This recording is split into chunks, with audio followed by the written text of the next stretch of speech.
নমস্কার বন্ধুরা, হাঁটতে চলেছে দক্ষিণ আকাশে উজ্জ্বলতম তারা। কবে, কখন, কিভাবে বলছেন বিজ্ঞানীরা? চলুন আমরা জেনে নেব এই ভিডিও থেকে। আমি বিষ্ণু রয়েছি তোমাদের সাথে।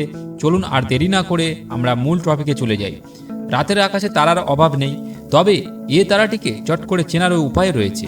সেই তারাই এবার ফাটতে চলেছে দক্ষিণ আকাশে, চিরতরে শেষ হতে চলেছে। যারা রাতের আকাশে দেখতে পছন্দ করেন, এরকম ধরনের তারা ও নক্ষত্র গ্রহ পর্যবেক্ষণ করতে পছন্দ করেন, তাদের জন্য এটা অবশ্যই একটি বড় খবর।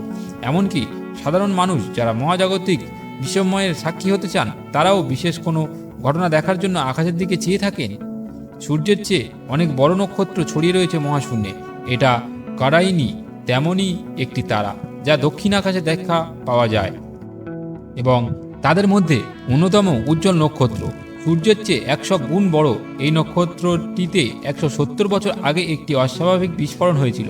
তারপর থেকে তা দক্ষিণ আকাশে ঝলমল করা শুরু করে, সহজে নজর কাড়ে। সেই অতিকায় নক্ষত্র এটা করাইনি এবার শেষ হতে চলেছে। এক ভয়ঙ্কর বিস্ফোরণ হয়ে শেষ হবে তার আয়ুকাল। সেই বিস্ফোরণ দেখতে পাওয়া যাবে, এতই আলো বিচ্ছুরিত হবে, কিন্তু কবে হবে সেই বিস্ফোরণ? সকলের এটাই প্রশ্ন। মহাকাশ বিজ্ঞানীরা জানাচ্ছেন এটা করাইনি, ঠিক কবে কখন ফাটবে তা এখনও পরিষ্কার নয়। তা সামনের বছরও ফাটতে পারে, আবার 10 লক্ষ বছর পরেও ফাটতে পারে। এটা বলা কঠিন যে কবে সেটি ফাটবে, যাকে বলা হয় সুপারনোভা। মহাশূন্য এ নক্ষত্র যখন সুপারনোভা হবে, তখন সে বিস্ফোরণ ভয়ঙ্কর হবে। তার আলো বহু বহু দূর পর্যন্ত দেখা যাবে। প্রসঙ্গত, এটা কারাইনি হলো এমন এক নক্ষত্র যা মহাশূন্যে প্রকৃতিগতভাবে লেজার রশ্মি বিচ্ছুরিত করে।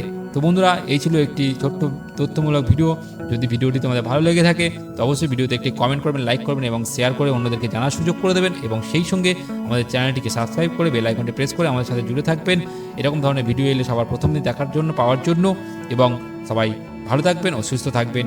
দেখা হবে পরের ভিডিওতে।